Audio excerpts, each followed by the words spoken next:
사도행전 17장 22절에서 34절까지 우리 한 목소리로 함께 봉독합니다. 바울이 아레오바고 가운데 서서 말하되 아덴 사람들아 너희를 보니 범사에 종교심이 많도다. 내가 두루 다니며 너희가 위하는 것들을 보다가 알지 못하는 신에게 라고 새긴 단도 보았으니 그런즉 너희가 알지 못하고 위하는 그것을 내가 너희에게 알게 하리라. 우주와 그 가운데 있는 만물을 지으신 하나님께서는 천지의 주제시니 손으로 지은 전에 계시지 아니하시고 또 무엇이 부족한 것처럼 사람의 손으로 섬김을 받으시는 것이 아니니 이는 만민에게 생명과 호흡과 만물을 친히 주시는 이심이라. 인류의 모든 족속을 한 혈통으로 만드사 온 땅에 살게 하시고 그들의 연대를 정하시며 거주의 경계를 한정하셨으니 이는 사람으로 혹 하나님을 더듬어 찾아 발견하게 하려 하심이로되 그는 우리 각 사람에게서 멀리 계시지 아니하도다. 우리가 그를 힘입어 살며 기동하며 존재하느니라. 너희 시인 중 어떤 사람들의 말과 같이 우리가 그의 소생이라 하니 이와 같이 하나님의 소생이 되었은즉 하나님을 금이나 은이나 돌에다 사람의 기술과 고안으로 새긴 것들과 같이 여길 것이 아니니라. 알지 못하던 시대에는 하나님이 간과하셨거니와 이제는 어디든지 사람에게 다 명하사 회개하라 하셨으니 이는 정하신 사람으로 하여금 천하를 공의로 심판한 날을 작정하시고 이에 그를 죽은 자 가운데서 다시 살리신 것으로 모든 사람에게 믿을 만한 증거를 주셨음이라 하니라. 그들이 죽은 자의 부활을 듣고 어떤 사람은 조롱도 하고 어떤 사람은 이 일에 대하여 내 말을 다시 듣겠다 하니 이에 바울이 그들 가운데서 떠나매 몇 사람이 그를 가까이 하여 믿으니 그 중에는 아레오바고 관리 디오누시오와 다말이라 하는 여자와 또 다른 사람들도 있었더라. 아멘. 하나님의 은혜가 오늘 수예배 가운데 함께하는 우리 믿음의 가족들에게 역사하시고 또 은혜를 더하실 줄로 믿습니다. 오늘은 아덴 알지 못하는 신에게라는 제목을 가지고 우리 사도행전 17장 말씀 함께 나누려고 합니다. 바울은 이제 도시를 중심으로 복음을 전합니다. 유대인들이 많이 있는 곳에는 회당이 지어져 있기 때문에 그 회당에서 복음을 전하고 또 이 회당이 없는 곳, 유대인들이 많지 않은 곳에 가서는 또 도시를 중심으로 또 복음을 전하게 되어지죠. 제 2차 선교 여행에서 성령의 인도하심을 따라서 이 마게도냐 지역으로 들어오게 되고 또 유럽 지역 최초의 교회인 빌립보 교회를 또 세우게 됩니다.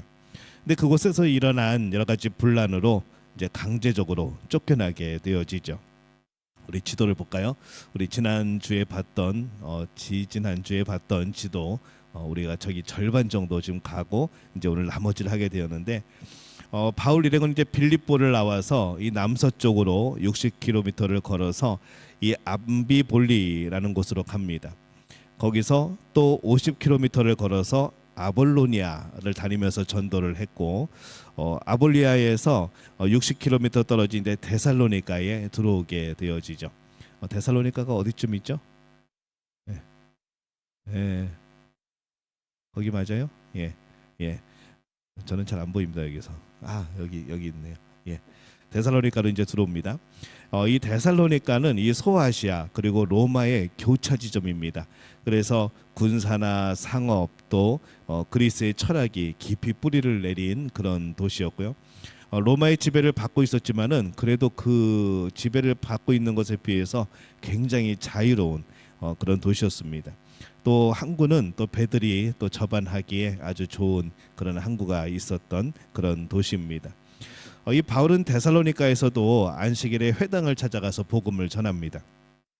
바울의 성경 해설 그리고 설교 핵심은 뭔가 하면은 그리스도가 해를 받고 죽은 자 가운데서 다시 살아나야 할 것이고 바로 그 예수가 그리스도다 하는 그런 내용이죠. 예수가 곧 그리스도라고 하는 것, 이게 바로 이 초대교회의 메시지의 핵심입니다. 예수는 이름입니다. 그리고 그리스도는 직함이라고 생각하면 됩니다. 그래서 구약 성경은 오실 메시아이신 그리스도에 대한 예언인 것이죠. 그리고 그 예수가 바로 그 메시아다라는 겁니다. 그래서 우리는 예수 그리스도, 하나님이 주신 신성을 가지고 태어나시고 또 인간의 몸을 입고 태어나신 예수 그리스도, 또 그분이 바로 메시아이고 구원자다 하는 것이 이 초대 교회의 바로 설교의 핵심인 것이죠. 이 바울의 전도는 곧 열매를 맺어서 이 경건한 헬라인의 큰 무리와 적지 않은 그런 귀부인들이 믿기를 시작을 합니다. 이 하나님은 그들의 마음을 열어서 복음을 듣고 믿게 하십니다. 그런데 복음으로 인해서 이 놀라운 역사들이 이제 나타나게 되어지자 또 거기에 있던 유대인들이 또 이 시기심이 아주 커집니다. 바울이 더 이상 회당에서 이제 전도를 할 수 없게 되어지죠. 그래서 이 야손이라는 사람의 지부를 중심으로 복음 전파 사역을 계속해 나갑니다. 그렇게 해서 데살로니가 교회가 드디어 탄생하게 됩니다. 이 바울의 설교가 얼마나 영적인 각성을 일으켰는지 이 반대자들이 바울 일행을 보면서 별명을 지어줬는데 천하를 어지럽게 하던 사람들이라는 별명을 지어주죠. 저는 그런 생각도 해봅니다. 이 인도네시아 정부에서 믿음교회를 볼 때에 이 인도네시아를 어지럽게 하던 사람들, 그 사람이 누구냐? 믿음교회 성도들이다. 뭐 때문에 그러냐? 믿음교회 성도들이 너무나도 복음대로 살아가고 믿음으로 살아가고 복음을 전하고 정말 자신들과 같지 않게 정직하게 살아가고, 그래서 인도네시아에 그런 큰 돌풍을 일으키고 그렇게 하는 사람들이라는 별명이 붙으면 얼마나 좋을까라는 그런 생각을 해봅니다. 이 바울 일행이 그 몇 명 되지 않았음에도 불구하고 그 데살로니가 도시에서 천하를 어지럽게 하던 사람들이라는 별명이 붙은 것처럼 우리도 이 복음의 능력을 믿고 우리가 살아가는 그 곳곳에서 그런 놀라운 일들을 또 행하게 되어지시기를 예수님의 이름으로 축원합니다. 이 복음이라는 새로운 가치 그리고 이 세계관이 들어오면서 이 종전의 세계의 질서와 또 그런 여러 가지 철학의 변화가 일어납니다. 당연한 결과이죠. 복음은 원래 그런 겁니다. 예수 그리스도의 복음은 죽음과 어둠에 휩싸인 이 세상에게 빛과 생명을 주는 것이죠. 그래서 따라서 갈등과 싸움이 있고 격렬한 변화가 일어납니다. 여러분 가정이 안 믿고 있다가 복음이 누구 한 명을 통해서 복음에 들어가면요, 그 가정이 구원을 얻게 됩니다. 근데 그 구원을 얻기까지 계속 전쟁입니다. 굉장히 격렬한 그런 갈등이 있고 싸움이 있고 또 그러면서 변화가 되어지고 결국에는 복음이 승리하게 되어지죠. 그래서 여러분이 만약에 혼자 여러분이 가정에서 믿고 있다고 한다면은 이 싸움은 이 갈등은 당연한 겁니다. 또 그러한 게 짧게 또 모든 이들이 예수님을 믿었으면 좋겠지만은 그럼에도 불구하고 그것이 당연한 것이고 영적인 전쟁인 것임을 기억하고 담대하게 싸우고 또 지혜롭게 싸우고 또 승리하게 되어지는 놀라운 역사가 임하게 되시기를 축원합니다. 이 결국 유대인들은 이 불량한 사람들을 고용을 하죠. 그래서 야손의 집을 습격을 합니다. 그래서 바울하고 그 일행을 이제 잡으려고 했는데 실패합니다. 장소를 제공한 야손 그리고 다른 몇 사람을 잡아서 고소를 하죠. 야손은 보석금을 내고 석방이 되었지만은 이게 분위기가 심상치 않음을 간파한 이 데살로니가 교회는 바울과 그 일행을 이 밤에 도시 밖으로 내보내기로 결정을 합니다. 왜 그런가 하면은 이때에 이 로마를 지배하던 이 총독, 그다음에 이곳을 지배하던 총독 황제가 본인이 이제 반란을 일으켜서 그 황제의 자리에 오릅니다. 그러다 보니까 어느 곳에서 조금이라도 소요가 일어나거나 문제가 생기거나 아니면 사람들의 동요가 이상하면은 그냥 군대를 보내가지고 진압해 버리는 것이죠. 혹시라도 또 어디서 반란이 일어날까봐. 그래서 이 바울과 일행이 복음을 전하고 소동이 일어나고 이런 것을 보면서 아무래도 이곳에도 군인들이 들이닥쳐서 이게 아마 또 난리가 나지 않을까 그런 생각을 했던 것 같습니다. 그래서 바울과 일행을 밤에 도시 밖으로 내보냅니다. 이렇게 해서 이 바울의 데살로니가 사역이 갑자기 중단이 되어집니다. 이 비록 사역이 종료가 되었는데 이 데살로니가 교회에 대한 바울의 사랑과 그리움은 그가 쓴 서신서에 보면은 잘 나와 있습니다. 이 바울은 데살로니가 교회가 하나님 아버지와 주 예수 그리스도 안에 있다라고 평가를 하죠.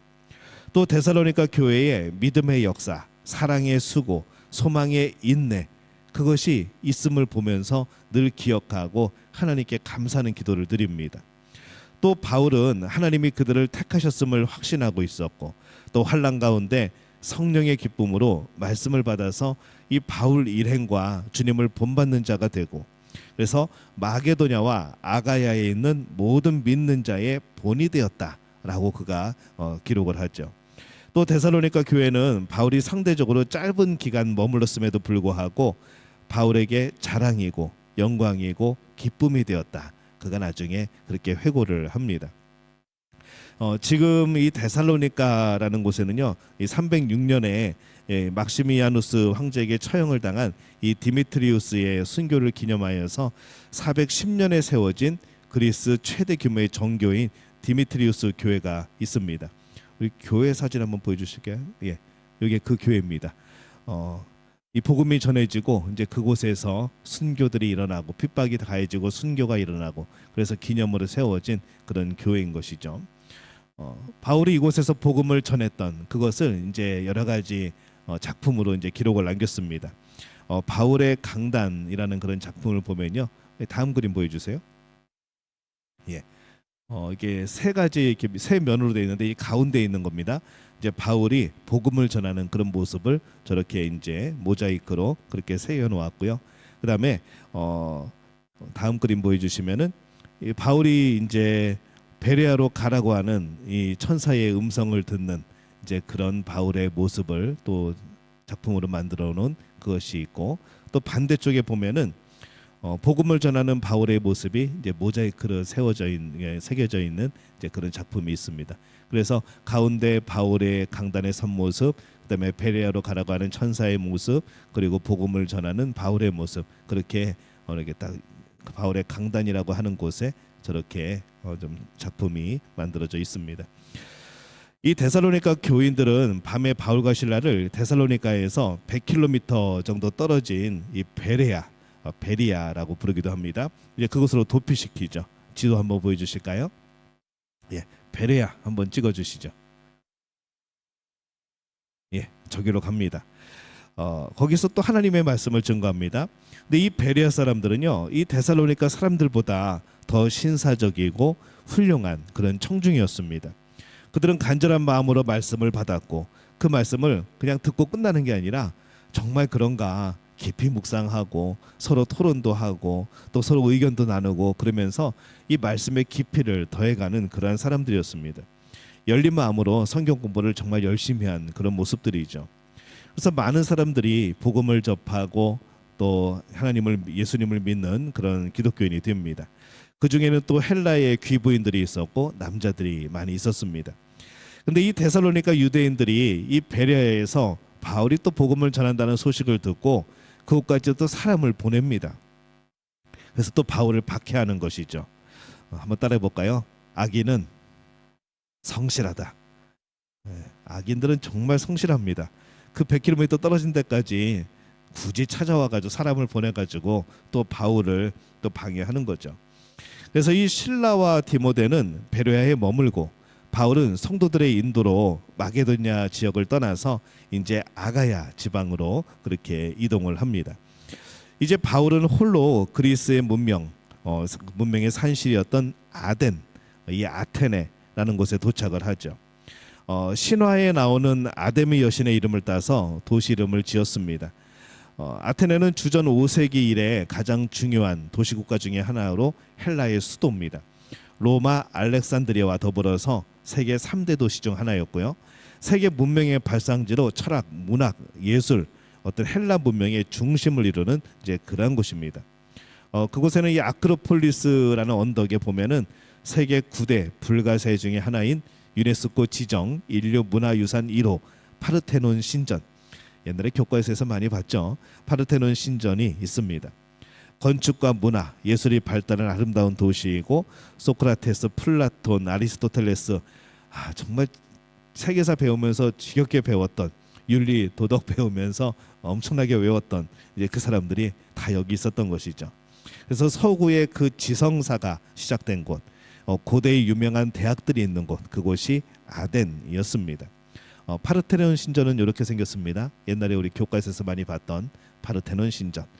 그리고 아테네 도시와 아크로폴리스라고 하는 곳, 멀리서 좀 바라본 모습이 다음 사진에 있습니다. 예, 이렇게 돼 있습니다. 가운데 산이 이렇게 딱 있으니까 뭔가 좀 특별해 보이죠. 저기에 신전이 세워져 있습니다. 이 라파엘로는요, 이 교황 율리우스 2세의 요청에 따라서 이 바티칸에 서명의 방에 위대한 사상가들의 초상화를 그립니다. 그래서 성만찬에 대한 논쟁이라는 작품 그 벽 건너편에 보면은 아테네 학당이라는 그런 그림을 그려놨는데, 그 아테네 학당의 프레스코 벽화에 보면은 이 고대 그리스 문화를 정말 융성하게 했던 인물 54명을 그려놓았습니다. 그래서 로마 카톨릭 사상을 대변하는 그러한 그림이고, 자연법 위에 신법, 그리고 이성과의 신앙과의 조화, 또 헬라 철학과 기독교의 종합, 이런 것들이 한 번에 담겨져 있는 그런 그림이 저렇게 그려져 있는 것이죠. 저기 이제 아테네 학당이라는 그런 그림입니다. 저기에 정말 유명한 사람들 다 나오는데요. 대부분 철학자, 천문학자, 수학자들이 나오고요. 중앙에 이 플라톤이 있습니다. 옆구리에 티마이오스라고 쓰인 책을 끼고 있고, 이데아에 대한 설명을 하듯이 손가락을 하늘로 가리키고 있는 그런 이제 플라톤이 그려져 있고요. 아리스토텔레스 역시 니코마코스라는 윤리화라는 책을 허벅지에 받치고 현실 세상을 가르치는 그런 모습이 있고, 또 계단 한복판에 보라색 망토를 깔고 비스듬히 누워 있는 사람은 명예와 부귀, 이것을 천시했던 견유학파, 그 당시에 견유학파였던 디오게네스가 그려져 있고요. 또 화면 왼쪽 아래에 보면은 쭈그려 앉아서 책에 입체 원형을 그리고 있는 피타고라스도 거기에 그려져 있습니다. 또 오른쪽에는 왼손으로 머리를 받치고 사색에 빠진 채 대리석 탁자 위에 뭔가를 쓰고 있는 헤라클레이토스, 또 오른쪽 아래에는 허리를 굽혀서 컴퍼스를 돌리면서 다음 세대를 가르치는 유클리드, 또 뒤에는 별이 반짝반짝이는 천체 굴을 한 손으로 쳐봤던 프톨레마이오스, 그 당시에 유명한 사람들 정말 다 나옵니다. 이런 사람들이 54명이 저기에 그려져 있습니다. 건물 내부에는 이 아폴로와 아테네 신상들, 그리고 밖으로는 푸른 하늘이 보이고요. 서양 문화가 고대 오리엔트와 그리스의 문화 영향을 받았다고 할 때에 여기 등장하는 소크라테스, 플라톤, 아리스토텔레스, 제논, 또 플로티누스, 또 디오게네스, 프롤레마이오스, 또 유클리드, 피론, 또 피타고라스, 아낙사고라스. 여러분 아마 아시는 이름도 있고 모르시는 이름도 있을 텐데, 아낙시만드로스, 고르기아스, 또 헤레클레이토스, 에피쿠로스, 이런 인물들이 굉장히 다 등장을 하는 그런 그림입니다. 뭐 새록새록 생각이 나셔요? 옛날에 배웠던 철학자들. 이 바울은 그곳에서 과연 무엇을 주목을 했을까 한번 생각을 해보는 것이죠. 거기에 여러 가지 그런 철학자들이 있고, 또 여러 가지 그런 대학들이 있고, 여러 가지 우상 신상들이 있고, 근데 바울은 그곳에서 뭘 봤는가 하면은, 우와, 이 도시 정말 대단하다, 막 지성이 넘치는 그런 도시다, 이것을 본 게 아니고 온 성에 우상이 가득한 걸 본 것이죠. 어떤 고고학자는 당시 아테네의 인구보다 더 많은 3만여 개의 우상이 있었다라고 그렇게 기록을 합니다. 또 아테네 광장에만 300개가 넘는 신상이 세워져 있었다라고 그렇게 기록을 하죠. 교육의 도시, 문화와 철학과 예술이 가장 발달한 문명 도시로 이름난 이 아테네에 우상이 가득하다는 게, 이게 참 어떻게 보면은 굉장히 모순인 이제 그런 모습인 겁니다. 하지만 실제로 그런 모습이었다는 것이죠. 이 바울은 올림푸스 신들인 제우스, 아폴로, 아프로디테, 이 수많은 신상과 제단을 보면서 그 인간의 손에 만들어진 그런 신들의 모습을 보면서 이 참 안타깝기도 하고 화가 나기도 하고, 성경에는 뭐라고 되어 있는가 하면은 격분하였다, 이제 그렇게 표현을 합니다. 이런 보이는 우상 외에도 사람들의 마음에 자리 잡고 있는 보이지 않는 우상들도 많이 있었죠. 세상의 철학과 학문, 세속적인 가치, 물질적 세계관, 특별히 당시에 이 정치 또 군사는 로마가, 또 문화와 철학은 그리스, 이 헬라가 지배를 했습니다. 그리스의 에피쿠로스 철학, 또 스토아 철학, 또 헬레니즘 시대를 대표한 대표적인 철학들이 있었던 것이죠. 이것도 정말 많이 외웠습니다. 에피쿠로스 철학, 스토아 철학. 이 두 개를 비교해가지고 다음 중 스토아 철학의 내용이 아닌 것은 1번, 2번, 3번, 4번 이 문제를 풀었던 그런 기억이 납니다. 이 에피쿠로스 학파는요, 개인과 전체에 대한 계립, 그러니까 개인하고 전체하고 뭐가 더 중요한가. 근데 에피쿠로스는요, 개인의 편을 들었습니다. 그래서 모든 일들은 다 우연히 일어나는 거다. 신들이 있기는 한데 인간 세상에 관여하지 않는다. 인간에게는 죽음이 끝이니까 살아있는 동안에 쾌락을 누리면서 살자. 그게 인생의 최대의 목적이고 가장 아름다운 인간이다. 그렇게 이제 주장을 했던 거죠. 그러니까 이승에 살 때 즐겁게 살자. 이제 그런 겁니다. 그래서 이들의 우상은 쾌락이었죠. 그래서 에피쿠로스 학파. 근데 스토아 학파는 반대입니다. 제논에 의해서 시작된 철학 사조인데요. 그들은 모든 사물에 신이 내재되어 있다. 모든 사물에 어떤 신이 있다는 겁니다. 이걸 뭐라고 부르는가 하면은 범신론이라고 부릅니다. 영혼 불멸, 영혼은 있다. 그러니까 영혼은 이 세상의 죽음은 끝이 아니고 에피쿠로스는 그랬죠. 죽음은 끝이다. 근데 이 스토아 학파는요, 우리가 죽는다고 죽는 게 아니고 영혼은 불멸하다. 덕을 강조하고 감정보다는 이성의 우위를 주장했고 개인보다는 전체, 그러니까 이 개인의 생각은 전체의 생각에 의해서 이제 녹아 들어간다는 것이죠. 개인의 행위는 전체를 지배하고 있는 어떤 근원적인 힘과 원리에서 지배되고 결정된다. 그래서 운명 결정론을 주장을 합니다. 최고의 덕을 이성이라고 여겼기 때문에 성품의 절제를 말하고, 그러니까 이성적으로 모든 것을 생각해야 되는 거죠. 또 운명론을 믿습니다. 그래서 이성과 지식이 그들의 우상이 되어버린 겁니다. 에피쿠로스는 쾌락이 우상이 되었던 것이고 스토아파는 이성과 지식이 그들의 우상이었던 것이죠. 이 바울이 이러한 것을 아테네에서 보는 겁니다. 이들은 범신론이기 때문에 유일신을 섬기는 이 기독교, 이 바울과 논쟁을 벌일 수밖에 없죠. 하나님을 거부하고 헛되고 거짓된 신들을 만드는 도시를 바라보면서 이 바울은 격분을 합니다. 그러면서 그에게 그것으로 아유 이런 나쁜 놈들 하고 끝난 게 아니라 그 안에 또 성령의 충만함이 있었죠. 헛되고 거짓된 신들을 섬기는 그들을 보면서 마음이 아픈 겁니다. 이들에게 하나님을 소개해야 되겠다. 이들에게 복음을 전해야 되겠다. 그렇게 다시 용기를 가지고 복음을 전하게 되어지죠. 이런 상황에서 바울이 할 수 있는 일은 바로 복음을 선포하는 겁니다. 그래서 바울은 종전에 하던 그대로 먼저 회당에서 유대인을 중심으로 복음을 전했고 장터에서는 만나는 사람들에게 말씀을 전합니다. 그래서 이 당대에 내놓으라고 했던 이 두 학파, 에피쿠로스 학파, 그다음에 스토아 학파랑 이제 논쟁이 벌어지게 됩니다. 그들은 예수님과 부활을 전하는 바울을 말쟁이, 이방신을 전하는 자라고 놀리고 시시하게 여겼죠. 왜냐하면은 그 당시에 어떤 학문의 철학의 최고 경지는 지금 아덴에 살고 있는 이 사람들이었습니다. 그래서 다른 세계, 다른 이방에서 온 사람들에 대해서는 굉장히 멍청하게 여겼던 거죠. 무슨 그런 곳에서 저기 어디 미개한 곳에서 사람들이 온 것처럼 그렇게 이제 바울 일행을 생각했던 겁니다. 근데 이 바울은 복음을 부끄러워하지 않고 담대히 전합니다. 이 바울의 지혜, 학제의 한계를 분명히 알았기 때문에 그들은 그들에 대해서 두려워하지 않고 하나님이 주신 지혜로 복음을 전한 거죠. 결국 바울이 그들에 의해서 소환을 당하고 바울은 이 아고라 광장, 이 아레오바고로 끌려가서 재판 자리에서 말씀을 전합니다. 이 아레오바고 언덕이 어떤 곳인가 사진 한번 보여주시죠. 예, 저렇게 된 곳이고요. 아레오바고 언덕에서 본 파르테논 신전, 예, 저 멀리 파르테논 신전이 보이고 지금 서 있는 곳은 이 아레오바고 이제 언덕입니다. 이 언덕에 있는 거기에서 이제 말씀을 전하게 되어집니다. 이 아레오바고라고 하는 것은 이 그리스 전쟁의 신 아레스의 언덕이라는 그런 뜻이죠. 이 아크로폴리스 서편 바위 언덕에 있는 이곳에서 소크라테스도 재판을 받았고 당시 시의회가 열리는 곳이었고 또 이 아크로폴리스 남쪽에 이 필로파포스 언덕에는 소크라테스가 처형되기 전에 갇혔던 감옥도 이렇게 있습니다. 이 바울은 아레오바고 언덕에서 변론의 형식을 빌어서 설교를 합니다.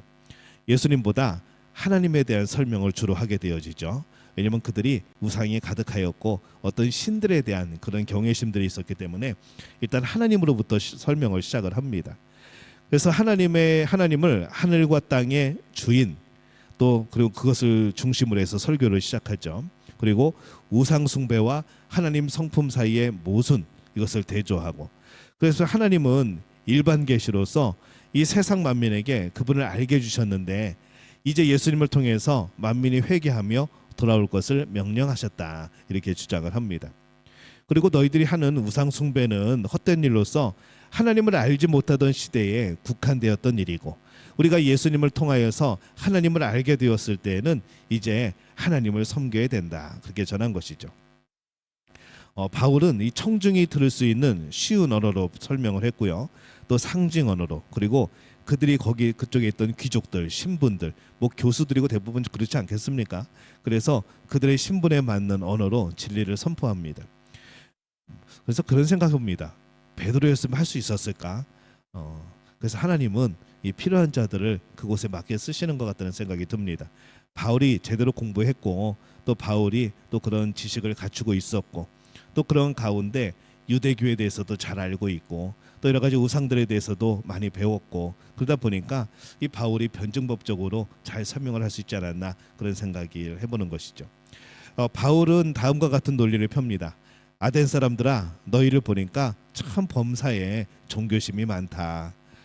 그러니까 현재 그들이 살아가고 있는 모습을 그대로 표현한 것이죠. 근데 야, 너희들은 왜 이렇게 우상을 많이 섬기냐, 이렇게 공격하는 게 아니라, 아덴 사람들아, 너희를 보니까 너희는 참 범사에 종교심이 많은 사람들이구나 라고 굉장히 부드러운 말로 표현을 합니다. 바울은 이 도시에서 알지 못하는 신에게라고 새긴 그런 단도 보았다고 말을 하는 것이죠. 이 다신론적인 세계관을 가진 이 헬라인들은요, 자신의 무지, 부주로 인해서 예배의 대상에서 혹시라도 어떤 신을 하나 빠뜨릴까봐, 그 신을 혹시 빠뜨려가지고 서운해하거나 그 신이 해코지를 할까봐 그런 제단도 만든 겁니다. 알지 못하는 신에게. 자신들이 모든 것을 안다고 생각하는데 혹시 그래도 모를까봐, 혹시 그래도 내가 빠뜨린 신이 있을까봐 그런 걸 만들어놨다는 것이죠.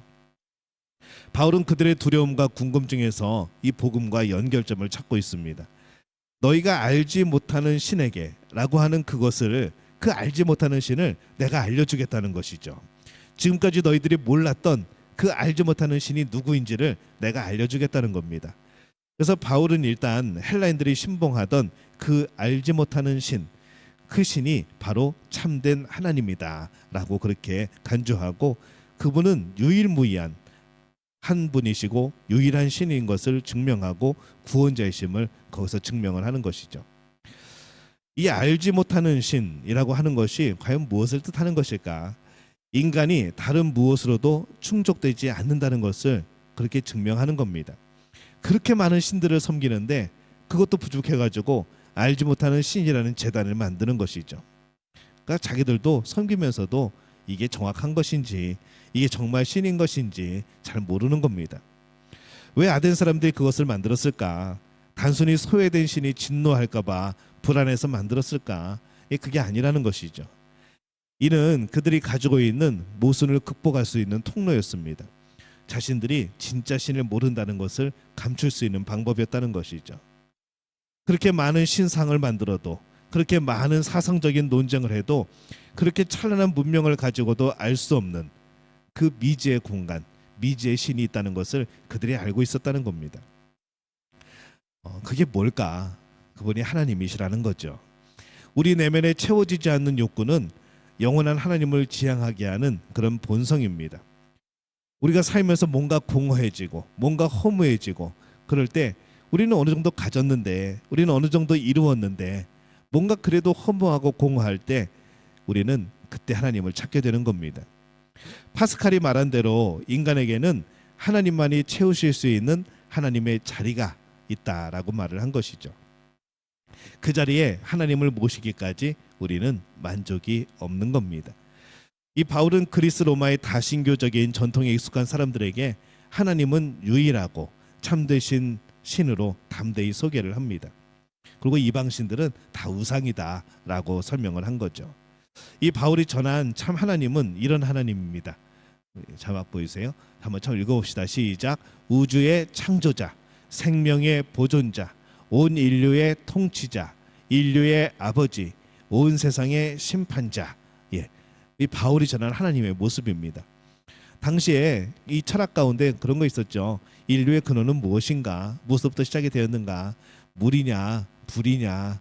이제 그런 우리가 옛날에 많이 배웠던 이제 그런 것에 대하여서 담대하게 설명하는 겁니다. 하나님이 우주의 창조자다.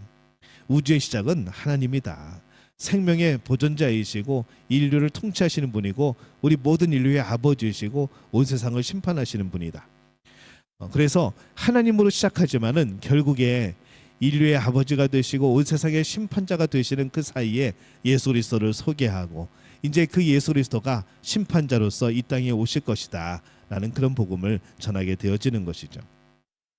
이 바울은 이방인을 만나서 그들이 이해할 수 있는 토대 위에서 논의를 전개하고 예수님을 소개함으로 설교를 마칩니다.